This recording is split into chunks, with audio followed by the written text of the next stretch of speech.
Good news, Hyderabad ORR కి అతి చేరువలో విల్లాస్ APR ప్రాజెక్ట్స్. నమస్తే, వెల్కమ్ టు సుమన్ టీవీ. నేను విష్ణు. ప్రస్తుతంతో పాటు ప్రముఖ stock market analyst Sundar Rami Reddy గారు వారితో మాట్లాడతాం.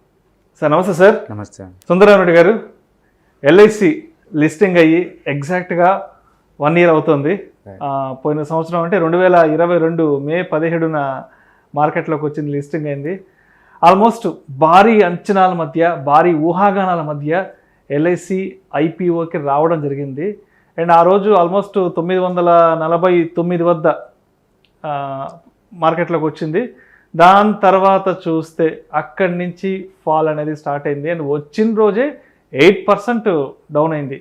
ఇక ఆ తర్వాత జర్నీ చూసినట్లయితే ఇంకా 600, 700, ప్రస్తుతానికి 567 దగ్గర ఉంది. మనం ఈ వీడియో షూట్ చేస్తున్న ఈ టైంలో. సో ఏంటి అసలు, ఎందుకు జరిగిందంటారు? ఎందుకంటే LIC అంటే ఆల్మోస్ట్ ఇండియాలో కొన్ని లక్షల కోట్ల రూపాయల ఆస్తులు ఉన్నాయి. అదేవిధంగా పెద్ద పెద్ద గవర్నమెంట్ కంపెనీస్ కూడా LICలో ఇన్వెస్ట్ చేశాయి.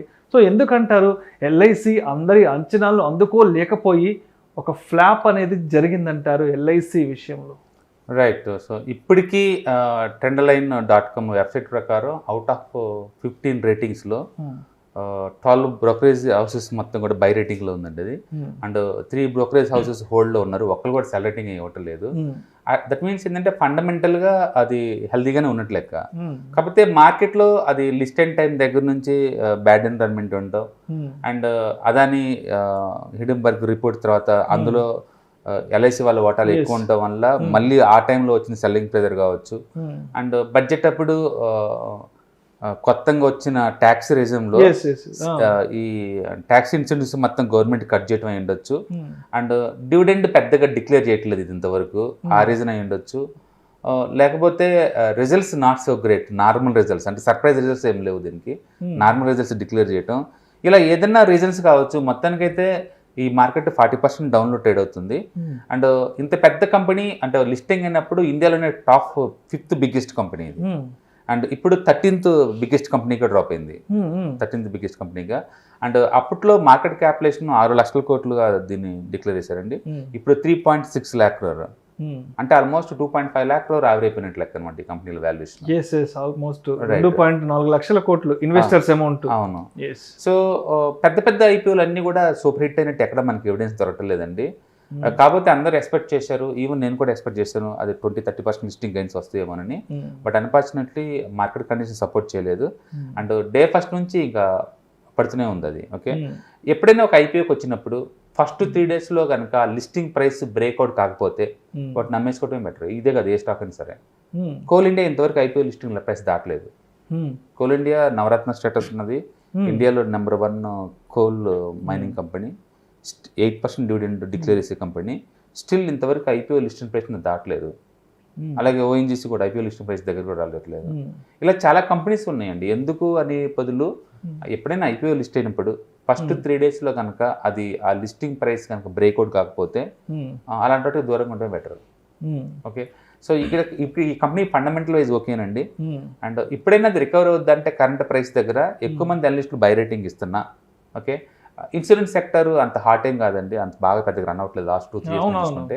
మనం HDFC లైఫ్ మంచి క్వాలిటీ ఇన్సూరెన్స్ కంపెనీ, అది చూసుకున్న లాస్ట్ 3 years క్రితం నువ్వు ఇన్వెస్ట్మెంట్ చేసినా నీకు వచ్చేది 5%, 2 years బ్యాక్ పెట్టినా దాంట్లో వచ్చేది 2%, 1 year బ్యాక్ పెట్టినా నీకు వచ్చి 3%, అంటే less than 5% వస్తుంది HDFC life quality HDFC group నుంచి వచ్చే కంపెనీలో కూడా. పోనీ ICICI ప్రుడెన్షియల్లో నువ్వు ఇన్వెస్ట్ చేసిన ఆ కంపెనీలో కూడా లాస్ట్ 6% ఎప్పుడు దాటలేదు లాస్ట్ 3 years నుంచి రిటర్న్స్లో. దట్ మీన్స్ అంటే ఇండియాలో బహుశా ఇన్సూరెన్స్ సెక్టర్స్ మీద అంత మోజు లేకపోయి ఉండొచ్చు మేము. అండ్ సెకండ్ వన్, ఎక్కువ ఇన్స్టిట్యూషన్స్ ఇన్వెస్ట్ చేస్తేనే ఈ స్టాక్స్ మూవ్ అవుతాయండి. అంటే పర్టికులర్ ఇప్పుడు LIC ప్యాటర్న్ కనుక చూసుకుంటే లాస్ట్ 1 yearలో ఈ ఇన్సూరెన్స్ ఇది FIS తగ్గించుకుంటున్నారు వాటాని. ఆ ఉన్న తక్కువ ఫ్రీ ఫ్లోటింగ్ ఉంది, ఆ ఫ్రీ ఫ్లోటింగ్లో కూడా వాళ్ళు తగ్గించుకుంటున్నారు. FIS DIS తగ్గించుకుంటున్నారు, ఓన్లీ రిటైలర్సే పెంచుకుంటున్నారు. సో ఈ సెంటెన్స్ చూసినా కూడా ఈ స్టాక్ ఇప్పుడల్లా మూవ్ అయ్యేలేదు పెద్దగా భారీగా. కాకపోతే రీసెంట్గా ఆల్రెడీ ఒక 750 ట్రై చేసింది కాబట్టి మళ్ళీ ఇంకొక రౌండ్ 750కి ట్రై చేస్తుంది స్టాక్ ఖచ్చితంగా.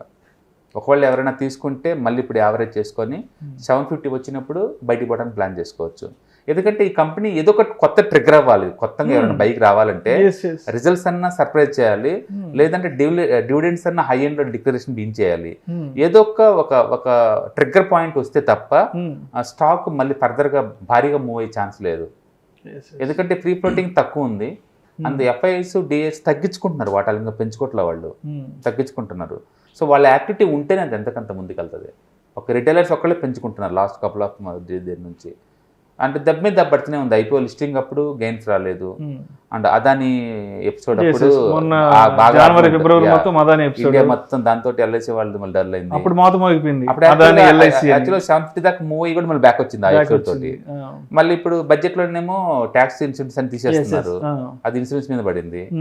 రీజన్స్ ఏదన్నా కావచ్చు, మొత్తానికి అయితే అండర్ పర్ఫార్మ్ లో ఉంది. ఆ బడ్జెట్ రోజే చాలా ట్యాక్స్ కంపెనీలు డల్ అయిపోయింది, 10% డల్ అయిపోయినాయి. అవును అలా ఉండే. మొత్తానికి ఏదైనా ఇన్సూరెన్స్ కంపెనీస్ ఇండియాలో గత 3 to 5 years నుంచి రిటర్న్స్ లిటరల్లీ లెస్ దెన్ 6% అండి. మీరు ఏది తీసుకున్నా సరే, ఒక ఎస్బీఐ లైఫ్ ఒకటే కొంచెం లిస్టింగ్ కనుక నిలబెట్టుకొని అది కొంచెం బాగుంది తప్ప మిగతాది హెచ్డిఎఫ్సి లైఫ్ కావచ్చు, లేదా ఐసిఐసిఐ ప్రుడెన్షియల్ కావచ్చు, ఎల్ఐసి కావచ్చు, అన్నీ కూడా బిలో మార్కెట్ ఎక్స్పెక్టేషన్స్ కింద రన్ అవుతున్నాయి. ఓకే, అంటే సిచ్యువేషన్ ఎలా అయిపోయిందంటే 2021లో ఉన్న ఐపీఓల వెల్లువ 2022లో ఎల్ఐసి ఇచ్చిన షాక్తో ఆల్మోస్ట్ చాలా కంపెనీలు వెనక్కి వెళ్ళిపోయినాయి ఐపీఓగా రావడం. రైట్, ఇది బిగ్ కంపెనీ అండి, 6 lakh మార్కెట్ క్యాపిటల్, చాలా పెద్ద కంపెనీ కింద లెక్క. కొన్నిసార్లు మనకి అర్థం కాదు మార్కెట్, అందుకనే మన దగ్గర పోర్ట్ఫోలియోలో 10 స్టాక్స్ ఉన్నాయి అనుకోండి, దాంట్లో ఈజీగా 2 వాటర్ ఫ్లాప్ అవుతాయి, ఎందుకవుతే మనం కూడా అనాలిసిస్ చేయలేము. ఎల్ఐసి అలాంటి కేటగిరీ అనమాట. ఒకటి ఇండియాలో ఇన్సూరెన్స్ సెక్టార్స్ మీద ఇన్వెస్టర్స్కి అంత మోజు లేకపోవడం అయి ఉండొచ్చు, లేదా లిస్టింగ్ దగ్గర నుంచి క్లూ జనరేట్ చేస్తూనే ఉంది నీకు, అండర్ పర్ఫార్మ్ క్లూ. అది మళ్ళీ లిస్టింగ్ ప్రైస్ దాటి తప్ప ఇవన్నీ ముందు పోరు. సార్ నాకు బాగా గుర్తుంది, ఎల్ఐసి ఐపీఓ మార్నింగ్ 9:15, 9:30కి లిస్టింగ్ అయితే 11 o'clockకి రిజర్వ్ బ్యాంక్ ఆఫ్ ఇండియా వడ్డీ రేట్ అనౌన్స్ చేశారు సార్, గుర్తుందా? ఫస్ట్ వడ్డీ రేట్లు అప్పుడే, యాక్చువల్గా వడ్డీ రేట్ల సీజన్ స్టార్ట్ అయింది ఆ రోజు నుంచి. సర్ప్రైజింగ్లీ ఫస్ట్ సడన్ గా కోవిడ్ తర్వాత ఆర్బీఐ బిగిన్ చేశారు వడ్డీ రేట్లు, అప్పటి నుంచి కంటిన్యూస్ 6 times వడ్డీ రేట్లు పెంచుకుంటూ పోతూనే ఉన్నారు. అవును, ఆ బ్యాడ్ న్యూస్ ఈ బ్యాడ్ న్యూస్ ఏదైతేనేమి ఎల్ఐసి ఆ రోజు గ్యాప్ డౌన్ ఓపెనింగ్ 8%. అంటే ఒక సామెత ఉంది, ఆదిలోనే హంసపాదం అన్నట్టు, అలా ఉండొచ్చు. మొత్తానికి ఏదైనా సరే 40% లోవర్ సైడ్ అండి. ఇన్వెస్టర్స్కి అయితే అది లాసే మిగిలించింది. కాకపోతే లాంగ్ టర్మ్ ఇన్వెస్టర్స్ ఇంకో రౌండ్ యావరేజ్ చేసుకొని మేబీ 750 దగ్గర మనం బయటికి పోవడం బెటర్ అనమాట. ఎందుకంటే ఐపీఓ లిస్టింగ్ అవ్వకుండా అది ముందు పోయే ఛాన్స్ చాలా తక్కువ ఉంటుంది. ఓకే, కొన్ని ఐపీఓస్ నేను చెప్పాను కదా, కొన్ని ఐపీఓస్ అంత ఈజీగా మనీ మేక్ చాలా టఫ్ అది. అండ్ ఈ ఐపీఓ అలాంటిది అనమాట. అది ఎందుకు ఫ్లాప్ అయిందని అనాలిసిస్ చేసే బదులు మార్కెట్లో పార్టిసిపెంట్స్కి అది అంతగా అట్రాక్ట్ చేయలేకపోయింది.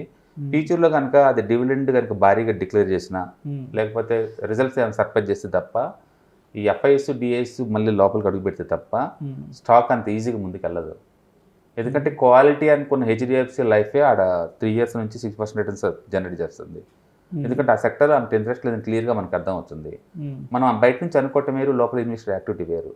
మొత్తానికైతే ప్రస్తుతానికైతే యాక్టివిటీ లేదు కాబట్టి కౌంటర్ ఇంకా కపుల్ ఆఫ్ క్వార్టర్స్ కూడా డల్గానే ఉంటుంది. సార్, ఒక విషయం స్పష్టంగా చెప్పండి సుందర్ రామి రెడ్డి గారు, ఒక కంపెనీ ఐపీఓకి వచ్చిందంటే ఆ రోజే తొందరపడేసి ఆ రోజు ఎగబడేసి ఐపీఓలో కొనుక్కోవడం మంచిదంటారా, లేదంటే ఒక 1-2 months తర్వాత సిచ్యువేషన్ అబ్జర్వ్ చేసి సెకండరీ మార్కెట్లో కొనుక్కోవడం బెటర్ అంటారా? ఐపీఓకి కొత్త బిజినెస్ మోడల్ అయితే తప్ప ఐపీఓకి అప్లై చేయడం బెటర్ అండి. ఈవెన్ మ్యూచువల్ ఫండ్స్ కూడా కొత్త వస్తుంటే నేను దూరంగా ఉండమని చెప్తాను. ఏదైనా యూనిక్నెస్ ఉండి, కొత్తది ఏదైనా యూనిక్నెస్ ఉండి ఆ టైప్ మార్కెట్లు లేవు అనుకుంటే తప్ప ఐపీఓకి దూరంగా ఉండటమే బెటర్. ఒకవేళ నువ్వు ఐపీఓ కంపెనీస్కి అప్లై చేస్తున్నా లిస్టింగ్ గెయిన్స్ వస్తే నమ్మకం లేదు అన్నిటికి కూడా. సో అందుకని ఆ వచ్చి కొన్ని హిట్ అయినా కొన్ని ఫట్ అయినా యావరేజ్ మీద అంత పెద్దగా ఏం రావు. కాకపోతే కొంతమంది వచ్చిన ఐపీఓ కన్నా అప్లై చేయడం అదొక హ్యాబీలా పెట్టుకుంటారు, అది one type of investment strategy లా తీసుకుంటారు. అంటే bill me doesn't work out proper way, అది నీకు అంతగా వర్కౌట్ అవ్వదు. ఓన్లీ లిస్టింగ్ గెయిన్ కోసం అయితే వర్కౌట్ కాకపోవచ్చు, ఏదైనా యూనిక్ బిజినెస్ మోడల్ ఏదైనా ఉంటే తప్ప. అందులో ఒక ప్లాప్ తగిలినా సరే ఆ గెయిన్స్ 4-5 కూడా సరిపోతాయి నీకు. అందుకని సేల్స్ బాగా పెరిగే వాటిలో సెకండరీ మార్కెట్లో బోల్డ్ డిస్కౌంట్లో దొరుకుతాయి టైంకి వచ్చినప్పుడల్లా. అలాంటి టైంలో పర్చేజ్ చేయడం బెటర్ అనమాట. ఓకే, బట్ ఈ పర్సనాలిటీ ఇది ఆ పర్సనాలిటీ అది చాలా మంది కొత్త ఐపీఓ అయితేనే అప్లై చేస్తారు. ఇది కూడా అలానే అప్లై చేసి ఉండొచ్చు వాళ్ళు. బట్ ఎప్పుడైతే ఆ ఇనిషియల్గా పోయినా వాళ్ళకి 80% లాస్ అవుతుంది, అంతకంటే ఎక్కువ లాస్ అవ్వరు కదా. ఇప్పటికీ అది బై రేటింగ్లో ఉంది. 13 అనలిస్టులు ఇప్పటికి కూడా బై రేటింగ్లో ఉంచారు దాన్ని. ఎవరు కూడా సెల్ రేటింగ్ ఇవ్వట్లా. అంటే ఫండమెంటల్గా ఇట్స్ ఓకే అని అర్థం.